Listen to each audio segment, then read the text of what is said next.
Everybody, we are here with Christopher Dalpe, and he is one of the writer-directors of the new movie Drop Dead Gorgeous. It premieres this Friday, September. Death Drop Gorgeous. What did I say? Drop Dead Gorgeous, which Mother is also a great movie. It's a great movie, but that's kind of the plan. I'm starting over again. Everybody, we are here with Christopher Dalpe. He is the writer-director of the new movie Death Drop Gorgeous. It premieres this Friday, the 10th. Yep. And it's in theaters and on demand and on the digital. It's about a bartender and an aging drag queen that try to survive the eccentric and hostile nightlife of a corrupt city, and a masked maniac that slaughters young gay men and drains them of blood. I'm really impressed you memorized all that. I didn't. I have notes. I know. I could see you reading. Anyway, how are you today, Christopher? I'm doing really good. It's been a whirlwind of like a past couple of weeks because, again, as you mentioned, we will be VOD, video on demand, this week, and we've been running these interviews and having like conversations with people all over the country to discuss the movie. It's been really exciting. That's awesome. You also had didn't you have a viewing party with my buddy Chris over at Film Threat? That sounds about right. I don't think I was able. I don't think I was able to actually go to that one though. Oh, yeah. He's so much fun. He's awesome. So I'm gonna pick up the phone. It's Ryan. Oh heavens. Oh, hello. Hi. Yeah, I'm with Norm. He says hi. All right, we'll see you soon. Bye. Okay, so to all of your listeners, when Norm introduced me, he originally said I was the director and writer. The other boys are coming, which you'll find that I'm a co-director and co-writer yes. for this project. Okay. There's semantics, but you did direct and write in this film. So, but you This is co. Yeah, we're definitely a team. Which we've gotten a lot of attention for. They're like, everyone's like, we see your names listed a lot, and it's like, yes. That is correct. Well, I guess then how did this project come about? I mean, obviously the three of you, Absolutely. So Brandon and I, like years ago, we were just at my sister's house having a drink, and we're like talking about that we wanted to see a good a good slasher revolving around gay men and dating apps. And so we were just brainstorming all of these like gruesome death scenes and like how cool of a movie that would be. About a year later, Brandon introduces me to Mike because he was really interested in taking an idea like this and like fleshing it out to a full feature-length script. Sure. So from there, we actually just started pulling elements from the nightlife in Providence, from our friends, from our hilarious like anecdotes from just nightlife culture that we all grew up in, and that's how Death Drop Gorgeous was born. Oh my God. Okay, so that was going to be one of my questions, was how did you guys come up with some of these death scenes? Because there's some really good death scenes, some really good kills in it. And I'm not specifically talking about the glory hole, but yes. Very early on in this process, I was like, I want to be the movie that's remembered for that glory hole scene. Like, I want that to be our thing. And I mean, seriously, the boys have like matching like meat grinder tattoos on them, actually. Oh my gosh. Hey, Brandon's here. Hey. He should be popping in, and someone's at the door. Oh, let them in. Sorry. Hey. Yeah, we stopped by our neighbor's house and to give them a bottle of wine to return the favor they did for us, and then we got stuck talking and completely forgot our minds. So don't even worry about it.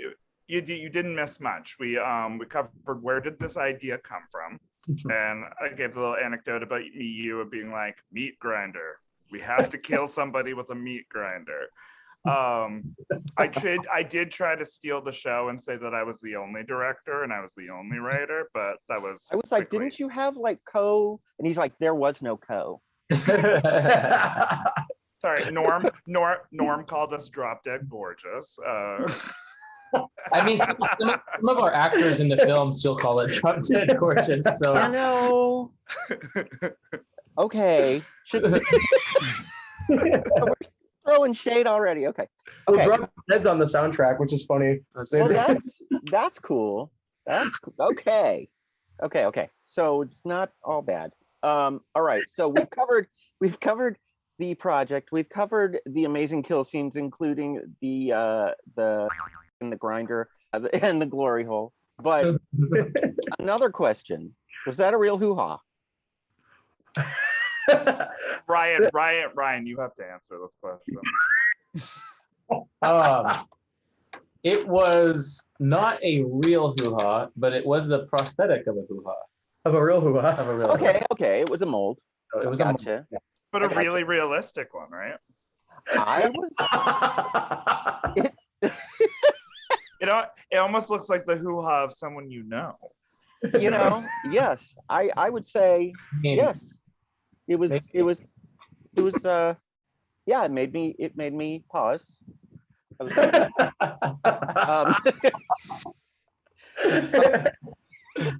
Very, very interested. Okay. Yeah. So that was a great scene, but like we were talking about like some of the other kills in the movie. Like, how did you guys come up with these kills? You just sat around and be like, oh, I know.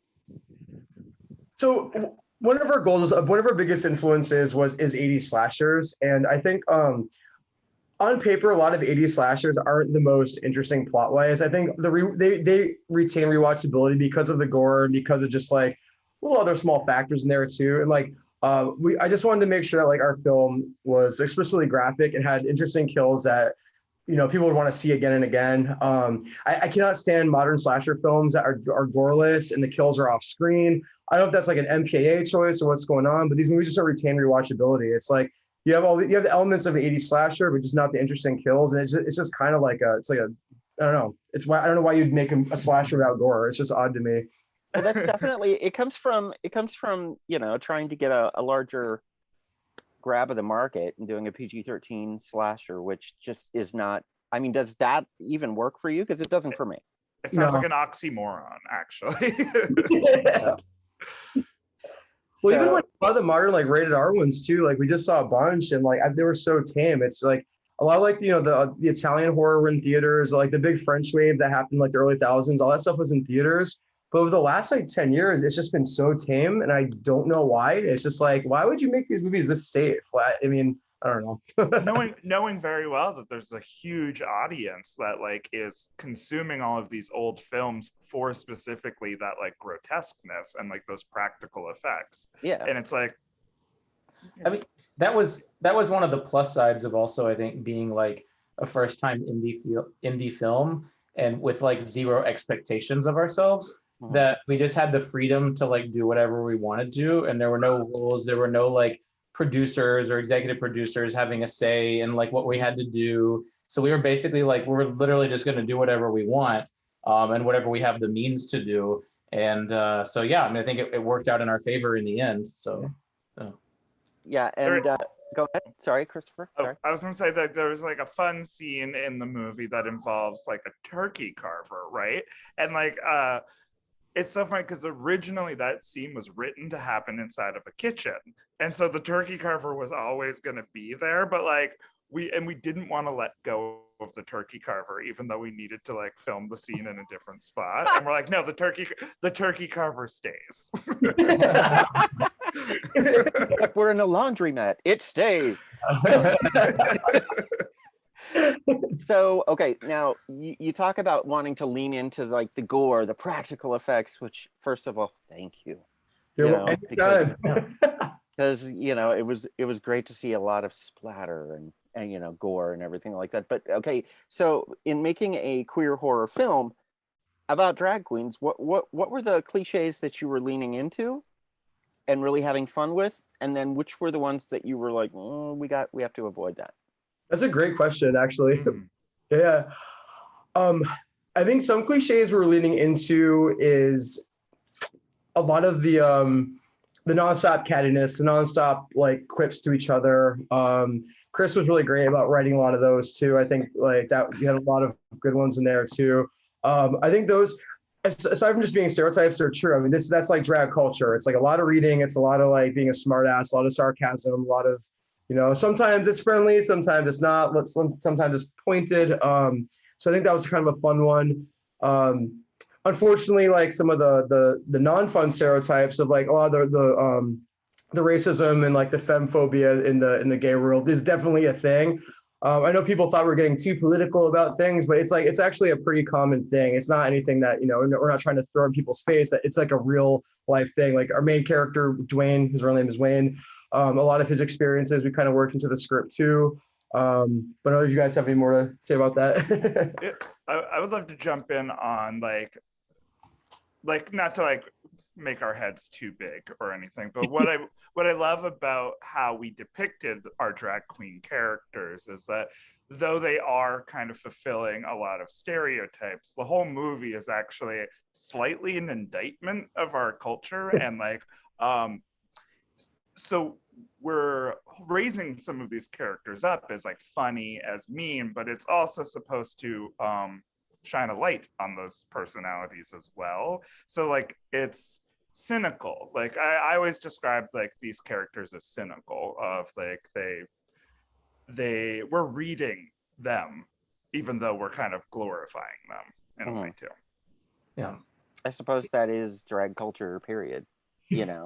Right there. So and also we wanted to, I mean, this is obviously like an important central plot element of the film, but I think that like the divide between old like pageant queens and young like aerobic, energetic like pop queens, that's something that is central to our storyline. A lot of like the story sort of hinges on that, but that's also something that we see in the real world. I mean, like there's sort of this older generation of queens that had their own style of drag, and then a younger generation of queens that's like doing something completely different, and like both of those things like may be valid, both of those things may be great, but sometimes it can cause a little bit of like tension between the two camps, so when one tries to be what they aren't. And yeah. And I experienced it in real time. I used to work at the drag bars here in 2003, or kind of a drag bar. It was like a piano bar, but I worked directly under two drag queens every Friday. That was my job. And the days that they were gone, they started pulling in some younger queens. And the routine that these queens are doing weren't so much like the piano ballads and like these older songs. It's like girls are doing full-blown splits, death drops, like high energy stuff, like hanging on the walls, dancing on the bar. I mean, some of the older queens did some stuff kind of like that, but this newer wave back in the like early thousands, kind of like pre-drag race, early drag race, was like, it blew people's mind. Like the first time I saw a drag queen do a split like that, I was like, I was at a strip club. It was like, holy shit. Like it was this wild, like energetic performance. I think a lot of the older generations getting a little nervous because like that was kind of this new mark that was being set by some of the younger queens. And don't get me wrong, there's queens in New York and Miami back in the 90s doing this stuff too, but like little old Providence, that was kind of a shock to the system. And like, and then once RuPaul's Drag Race really hit full steam, forget about it. You just had girls come out of the woodwork, and then we were like inundated. But yeah, like watching that transition happen was really interesting. Just to jump on that, Brandon, too, like with like acknowledging that like high energy has been part of it from the get-go, but like it's like old ballroom scenes. You used to have that. You used to have pageantry and like ballroom. Almost like a physicality. Like that's where the death drop came from, right? Like, right. So they used to be the same. Like it was the same world where young and old and like crotchety old divas and like young splits. I don't know, but like, but now they don't seem to interact very well. Well, it's kind of like when the ballroom culture and the drag culture kind of merged. That's when like it all got like really wild in a good way. Oh, definitely, most definitely. And do you think that there could ever be a melding of those two worlds, or I mean, as much as I'd love to see it, like, and I'm not like as immersed in the drag world I used to be. I really hope that would happen. I just think it's like, I don't know. From what I've seen, there's not really much of a any leeway between the older queens and younger queens. I think there's I think a lot of the younger queens need to still learn their history. And I think a lot of the older queens need to be more dynamic in their thinking too, and understanding like that there's different forms of drag now and being more like open to it. But I could be totally wrong. But some of the stuff I see online and stuff in the discourse, especially in New England, I think there's still like they're hitting each other in the middle and not really, understanding each other.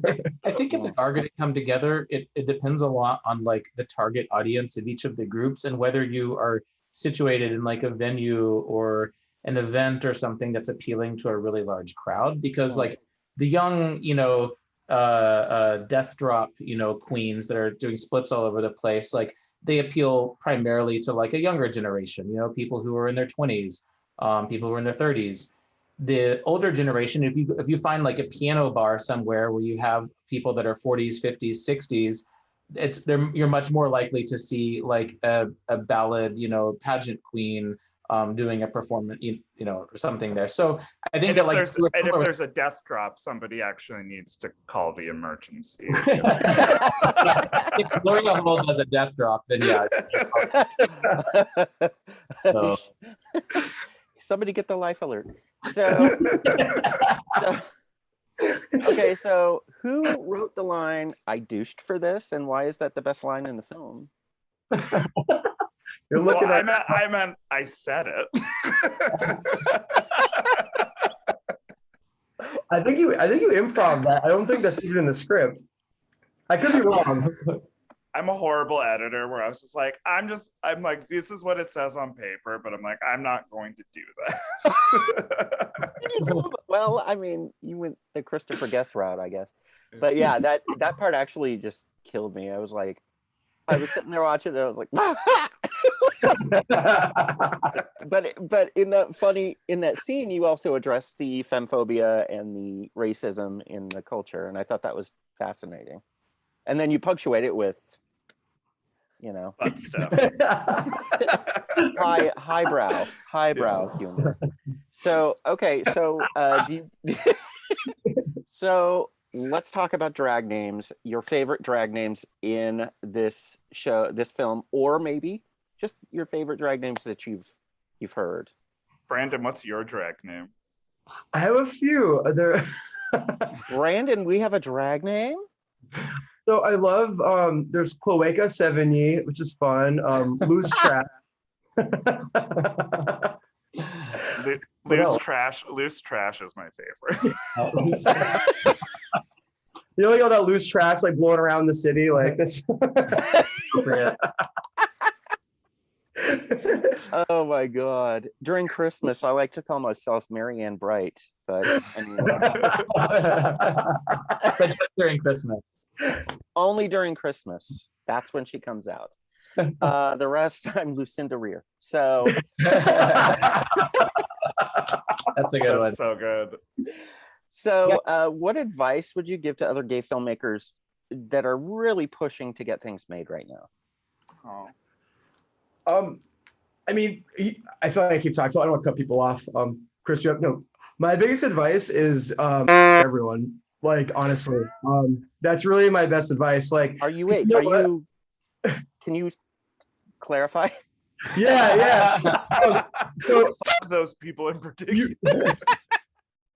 You have to do what makes you happy. You have to tell the story that you want to tell. And at first, it might seem like there's not an audience there for it. It might seem like, why am I going to do this? No one's going to watch it. But trust me, there are people out there that are going to watch it.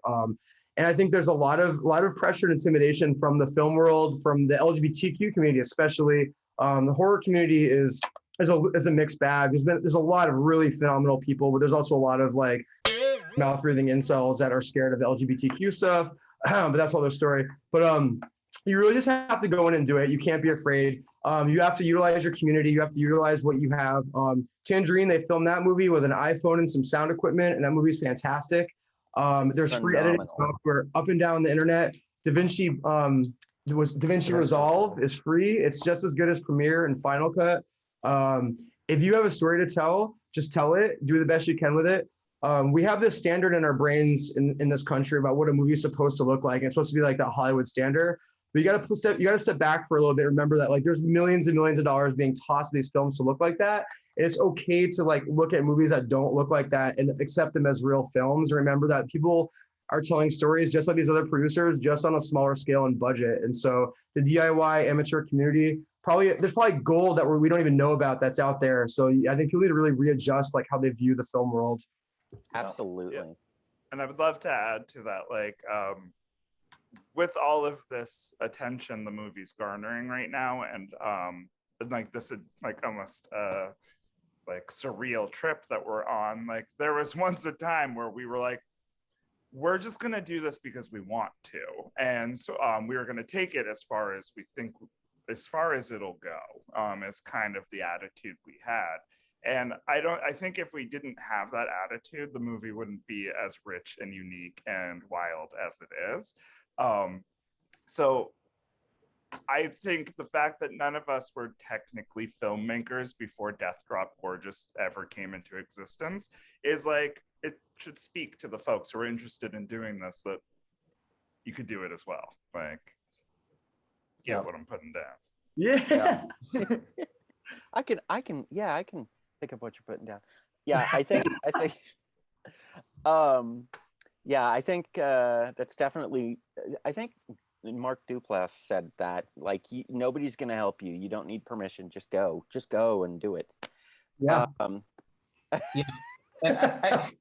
Thank you, Christopher. I was going to remark on the fresh scent of thyme.